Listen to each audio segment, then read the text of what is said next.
afternoon and welcome to the Business of Africa podcast series where we discuss the business of Africa. Today on the episode, we're going to be talking about surviving COVID-19 and Africa's strategy for a sustainable healthcare sector. And to help us do justice to that, we have on the show Dr. Anuschka Coovadia, who is the partner and head of healthcare for Africa at the Usizo Advisory. You're welcome, Doctor. Good afternoon, Femi. Thank you for having me on the show. Awesome. Welcome once again. Now, Doctor, you have access to data and verifiable figures that we don't have. Tell us, how bad did COVID hit us in Africa? Femi, the data says that we've had approximately 11,500,000 reported infections and about 250,000 reported deaths. We do know from our experience of working in the field and working with large surveillance organizations on the ground, that these figures are a gross underestimation of the true number of cases and mortality due to the COVID pandemic. Interesting figures. Now, Doctor, pre-COVID, the Sub-Saharan Africa had always had a fragile healthcare systems among the third world countries. Now, comparing what we went through in the last 3 years, do you think we are lucky at managing COVID, or we simply managed it well, better than expected? Femi, I think the word luck probably is not something that you'd see entertained in the public health sphere. I think a lot of scientists are looking at the African experience and really trying to understand why it was much better than initially expected. There are a number of factors that have been identified as potential drivers of this experience. I think the first is definitely the age demographic of Sub-Saharan Africa, which is about 18 years at a median. And this is significantly younger than what you would see in Europe and in North America and Asia. So I'm sure you know that the highest group that experienced COVID mortality was people over the age of 65. So that definitely points to the fact that older populations will be more susceptible to more severe disease and mortality. We also saw that COVID-19 had a huge impact on people living in care facilities like old age homes or institutions. Now, I think in the first wave of the pandemic, the majority of deaths in countries like Canada actually occurred in those types of facilities. Now, the one thing we know in Africa is that these facilities are not commonplace, and we don't really see institutional care of our elderly the way you would see in other first world countries. I think the other thing we mustn't rule out is the fact that testing levels across the continent have been very low compared to other areas of the world. We also mustn't underestimate the rapid response of several African governments and healthcare organizations who've had quite a bit of experience with infectious diseases. So unlike North America and Europe, whose experience really sits predominantly with the non-communicable diseases, in Africa, we've been through a number of really severe epidemics. And Femi, you would know that in South Africa, we had the largest HIV/AIDS epidemic in the world. So to a certain extent, our healthcare infrastructure, though under significant strain, was actually able to reorganize around the pandemic a lot quicker than the infrastructure of the first world countries. And then the last factor I think that is important and could really explain part of this variance is the fact that the weather in Africa is a lot more moderate. Our winters are a lot milder. A lot more of living happens outdoors. And I think people are not as crowded into closed spaces as you would see in Europe and North America. We also don't have many underground metros, and we've got limited public transport networks, which means that a lot of our people don't move as much between towns and cities and countries as you would see in other parts of the world. So to a certain extent, that actually minimized close contact and decreased the risk of exposure.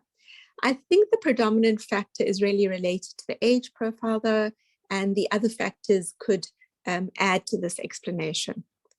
And then the last factor that has been considered is the fact that we may have had past exposure to other coronaviruses, which may have given us some level of immunity that protected us against a very severe infection.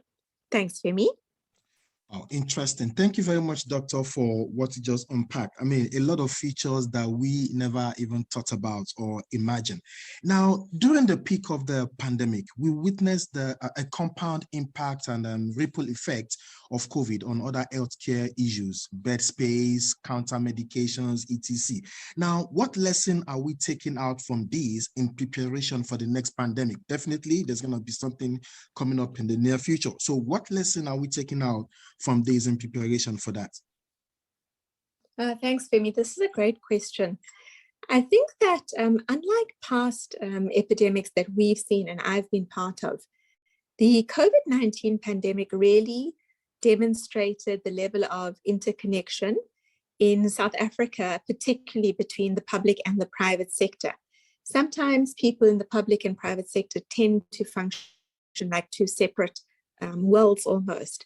And with the HIV/AIDS epidemic, this was largely felt amongst lower socioeconomic classes. And I think to a certain extent, it was ring-fenced to certain parts of the population. Whereas with the COVID pandemic, it was so widespread and it really was devastating across all parts of the healthcare economy. With the very stringent lockdowns, we began to understand the incredible interplay between the economic, social, and healthcare system. And I think to a certain extent, people have always seen health as a separate siloed issue and haven't really fully acknowledged the impact of health on the economy and the ability for a nation to live a peaceful life. I think even in South Africa, it was very clear that the impact on the economy led directly to civil unrest, and we've seen this in other places too. The lockdown also increased food insecurity, teenage pregnancy. We saw a massive spike in gender-based violence, mental health conditions, and disruptions in treatments of chronic diseases like TB and HIV/AIDS and other vaccine programs. The reality is all the nations in Africa are not the same. And even within the same nation, even within the same city, the experience was quite different depending on access to resources.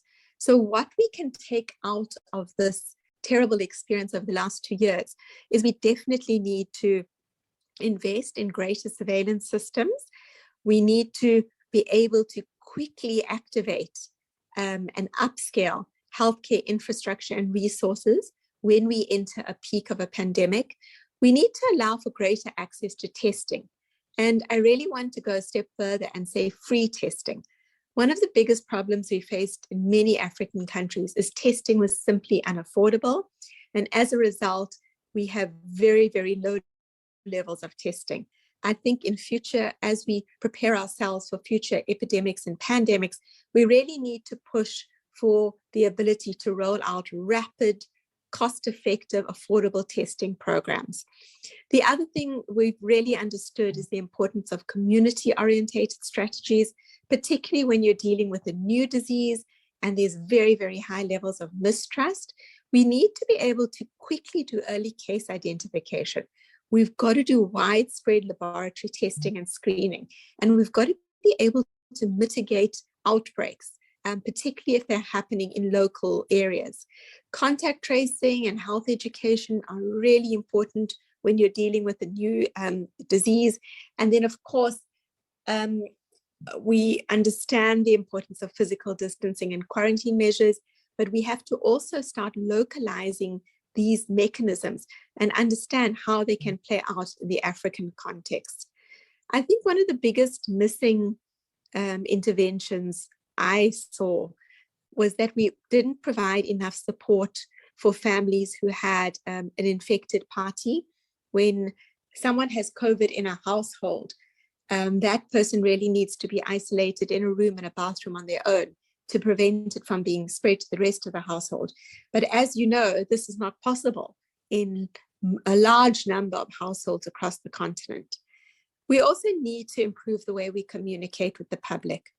I think that gaps in the healthcare communication strategy really allowed a lot of the anti-vaxxers to flourish and spring up and create chaos, particularly when it came to the vaccination communication strategy. So I think we've really got to understand how to talk to people in a language that they understand, and using peer educators and using role models and using everyday heroes to get healthcare messages across. And then, of course, we cannot manage any pandemic without adequate funding. We've got to make sure that we've got sufficient infrastructure in place. I'm sure you've heard the terrible stories of how at the peaks, we didn't have enough ICU beds, we didn't have enough oxygen. So really, we need to be able to manage supply chains, and we need to be able to manage ring-fenced funding. And we have to particularly be aware that we have to have targeted support to vulnerable communities as well. There's so much to say, but for me, I think the last thing I want to mention in terms of how we prepare for the next pandemic is we really mobilize communities to invest in their health while they are well and healthy, because it's really shown, the data has really shown us that healthier individuals have fared a lot better. So I think we can't just sit back and wait for the next infectious outbreak. We've got to mobilize communities to invest in their health and well-being and really fight the pandemic of the non-communicable diseases in the interim. Thanks, Femi. Wow, this is powerful. Thank you so much, Doctor. And I can actually classify this into investment, investing in healthcare infrastructure resources, and closing the gap in the communication strategy. This is powerful. Thank you, Doctor. Let me go back to issue of data. And I'm going to use Nigeria and South Africa as case studies here. Sure, there's a confirmation about the more tests resulting in higher COVID figure. Help us understand why countries with higher population and less testing record less COVID fatality. Yeah, that's a very interesting question. Just to touch on South Africa. South Africa was a bit of an outlier. It had much higher proportion of COVID-related hospitalizations and deaths. But we've also got a higher median age, and we've got more institutional care. In addition, we can't ignore the fact that we've got the highest rates of HIV/AIDS in the world and TB. And these have been associated with higher COVID-19 death rates as well. So we've got to look at South Africa and perhaps Nigeria to a certain extent and understand that the prevalence of the non-communicable diseases may contribute to the higher burden of COVID-19 disease. Also, the better diagnostic capabilities in healthcare reporting may have also contributed to higher reporting rates.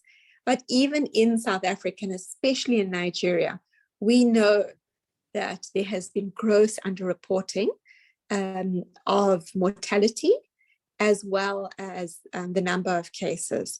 So I think that we can extrapolate that across the rest of the continent, the lower testing figures could be due to a number of reasons. The first reason could be the fact that there was simply not access to diagnostic testing. The second reason could be that there were unreported deaths that were not accounted for. The third reasons all relate to the actual specific biological and demographic profile of the citizens, and perhaps the fact that the citizens were more dispersed. I think timing also played a part in the way Africa mobilized, because we did have a little bit of extra time to really look at what was happening in Europe and implement quite quick lockdowns as well. Thanks, Femi. Oh, thank you very much, Dr. Anuschka. Quickly, let's talk about the COVID-19 vaccine production in Africa. That's a major, major one for us. Should we look forward to a future where the patents for the vaccine will be shared with more African corporations with footprints on the African ground? Now we see Egypt and South Africa producing the vaccines. Should we look forward to a future whereby Rwanda, Nigeria, Ghana, etc. can produce a vaccine? Femi, I think that we must fight for that future. Right now, Africa imports 99% of our vaccines. And we've got about, I think, probably around 10 vaccine manufacturers, but they don't make the actual vaccine's active ingredients, which we call the API. Really what they're doing is they're filling and finishing imported products. So I think that a lack of manufacturing on the continent is perhaps one of the reasons why only 11% of our people are fully vaccinated. I think we are definitely moving the needle. I think globally there's growing support to have local manufacture. A milestone was reached last week when scientists in South Africa actually reproduced Moderna's COVID-19 vaccine. And this is just, it's intensifying the call that the COVID-19 patents must now be shared. I'm sure you know that our African leaders met for their annual summit in Addis Ababa, and they are really trying to aim for a target of 70% of our population to be vaccinated. But this really means that we're going to have a massive, massive scale up in vaccinations. Really, I think that a lot of this is related to the intellectual property rights for the COVID-19 vaccines and treatments. And I'm sure you're aware that the World Trade Organization member states are really looking at how they could potentially reach some sort of compromise where they could perhaps waiver intellectual property rights for certain countries that may not have access to vaccine manufacturing and research. The other critical part of it, and something we already spoke about, but we need to have significant investment in the sector because manufacturing cannot happen in isolation. We need support for the scarce skill. We need funding for transport, logistics, infrastructure. We need to invest in the regulatory authorities. We need to try and harmonize regulations across the continent. So, I think there's a lot of work to be done, but I think the absolute positive externalities that vaccine manufacture can have on our local economies is really a driver for us to continue to pursue it. I think that COVID-19 is really one of the first viruses that we are going to see that come from animal species and cross over into human species through zoonosis. And particularly on the continent where the majority of farms are female-headed small holdings across the continent, the actual interface between humans and animals is just getting closer and closer. So we can really expect that we will see more of these animal pathogens actually coming and crossing over into humans and causing human disease. So without having our research capability on the ground and without capacitating local institutions to do rigorous monitoring and evaluation, we simply will not be able to respond to threats fast enough. And this is not an African problem. This is a global problem because we've seen what happens when a tiny virus in an isolated market in a country so far away just hops onto the local travel routes and can spread throughout the world. So I think it's really time for the world to support local manufacture in Africa.